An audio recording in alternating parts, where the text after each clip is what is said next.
sa una pa lang na magiging close tayo. Kasi ang attitude mo is kabaliktaran sa akin.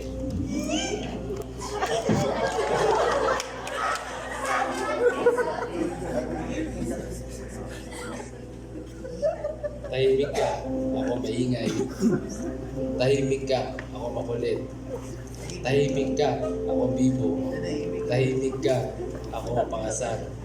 Tahimik ka, ako maboka. Tahimik ka, ako ma-share. Ikaw, tahimik ka lang talaga, guys.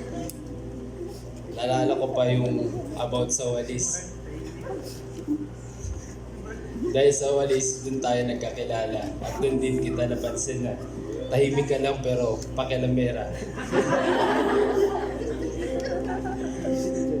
Kung ibibigay ko lang ang love story natin kay Ma'am Charo, ang magiging title ng serye natin ay Walis. Ang pakilamerang babae ng walis na may walis pero dahil sa walis sila ay naging mag-close. Naligaw si JP for 3 years, ilang beses na siyang mag-give up sana. Pero ang sabi kasi talaga ni Lord sa kanya, hitsa lang ang para sa'yo. Kaya nagtiis si JP at kung saan, tapusin ko na lang ang title na to sa ikakasal sila kasi medyo napahaba na ang title ko. But I thank God kasi He plans na you and me started as a friends for 3 years. And ang daming binago at kinurek ni Lord sa akin. Kaya ang masasabi ko sa mga boys dyan, hindi nakakababa ang pagiging lalaki. I-correct ang pagsabihan. Ayaw pa inumin. Ayaw pa bisyuhin.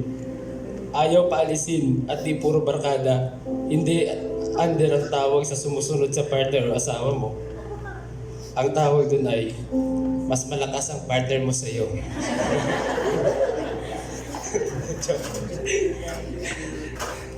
Ang tawag dun, malaki ang respeto mo sa partner mo kasi kahit anong mangyari, siya ang makakasama mo habang buhay.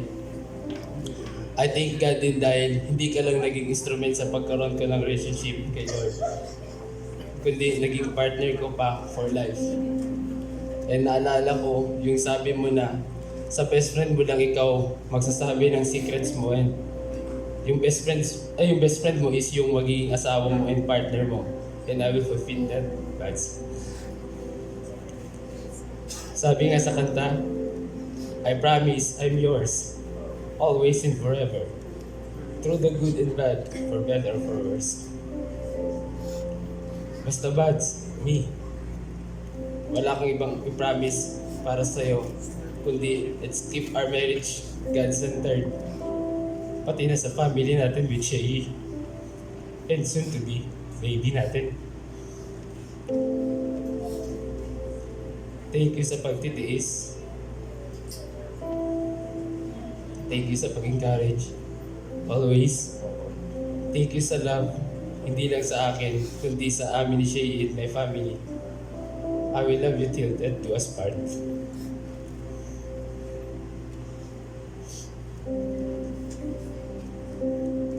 Our dreams are young and we both know they take us where we want to go.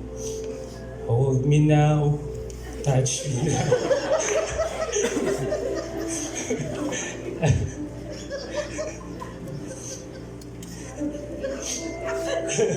I don't want to live without you, Bansi. Nothing's gonna change better for you. Always and always. I love you, Bansi. JP, you get this point? This will be the last day I will be calling you my buds. Kasi, naiinis na sila sa atin. Ang dami mo daw kasing buds sa buhay mo. So starting today, I'll be calling you my G. A root word for body. Siyempre ayoko mawala yung pinanggalingan ng ating co-endearment. But you know it from the start na hindi ikaw ang sinulat sa aking panalangin, ngunit ikaw ang sinulat na buong may kapal sa langit. Sino ako para umadlang? Siyang may gawa nung plano kay ganda. We both know na sa simula pa lang ang dami nating katanungan. Tulad na lang ng, tinanong ko si God, bakit siya, Lord? Tinanong mo din si God, kaya ko pa ba, God? Yung almost 4 years of waiting season wasn't easy and smooth. Nung sinabi mong another 3 to 4 years ka pa magpo-propose, napasabi na ako kay God, Lord, ako na ba ang susunod na tatandang dalaga sa pamilya namin? Kaya aaminin ko ngayon sa harap nila, ako po talaga ang naghintay. Baguhin siya ni Lord. Yung gustong gusto ko na pero kailangan kong maghintay na baguhin ni Lord yung pananaw mo sa buhay. At makinig ka sa sinasabi ni Lord sa'yo. I truly believe and I admit to myself na hindi lang ikaw ang binago at inayos ni God, but also me. Especially my broken heart, so that I could see the whole you being transformed by the grace of God.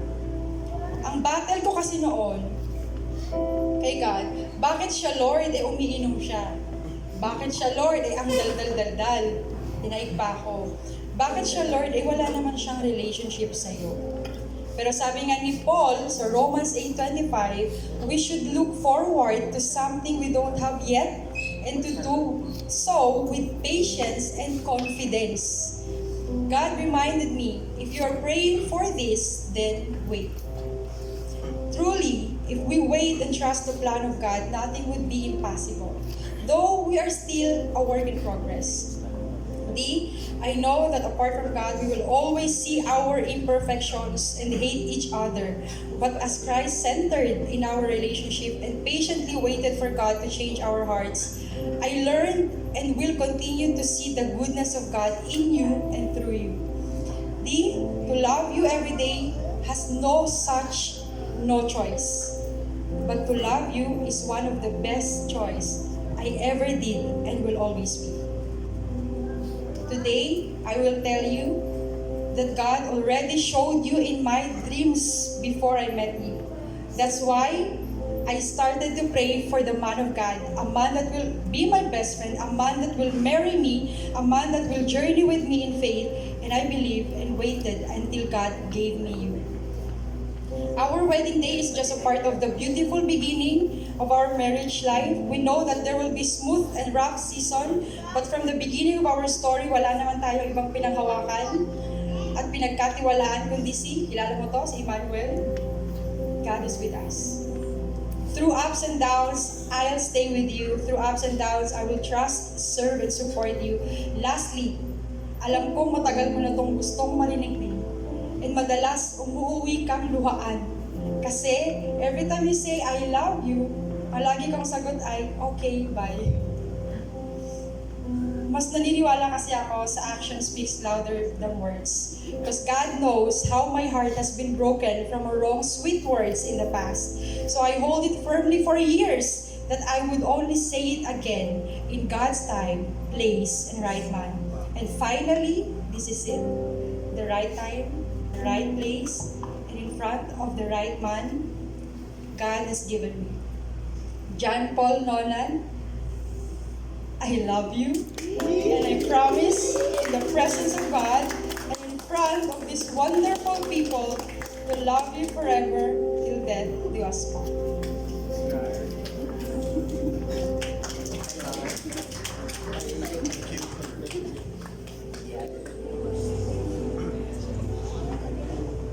Si Shay daw po may message for Cha.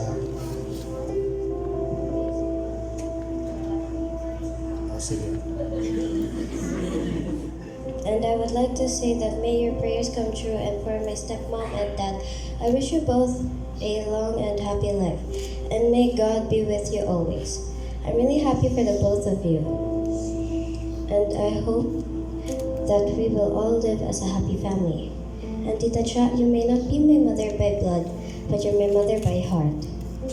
And I truly accept you as my stepmother, and I hope you and my dad will love each other forever. I hope you both always I love you both always as a sign that I have chosen you to be my mother, above all second to my biological mother. And my family, I love you, Tita Cha.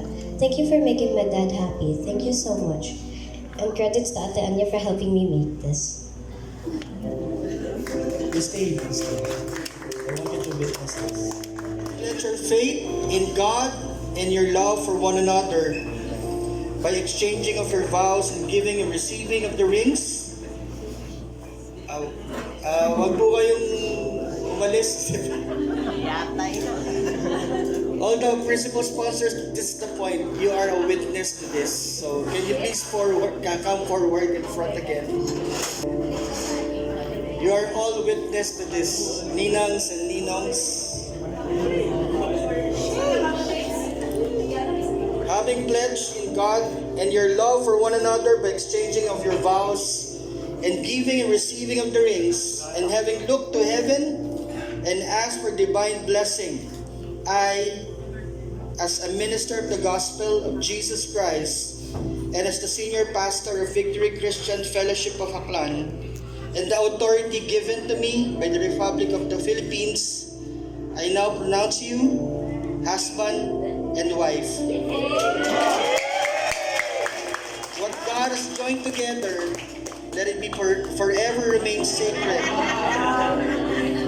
Because you are now a husband and wife, one spirit and soul, standing pure and holy before God.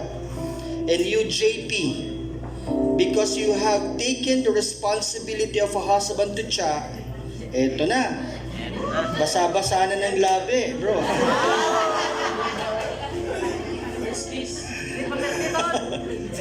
Wala bang magpapainom ng tubig, magtututbrush? And JP, you may now officially kiss your bride. Brothers and sisters, ladies and gentlemen, I now present to you Mr. and Mrs. John Paul and Charissa Nonan. Buhay ang bagong kasal!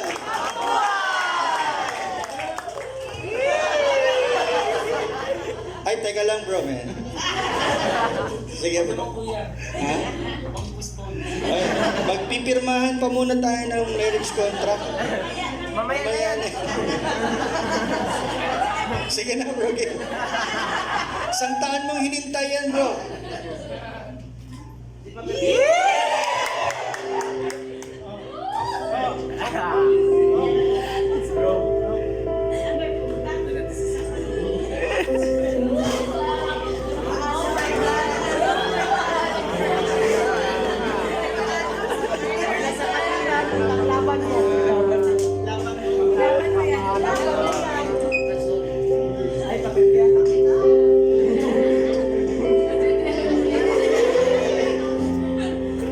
Ikaw, Cha, wala ka bang pagpapaalam?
Congratulations, JP and Cha.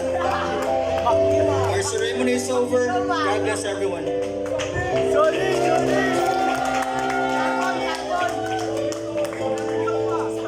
Charissa Eve Nonan.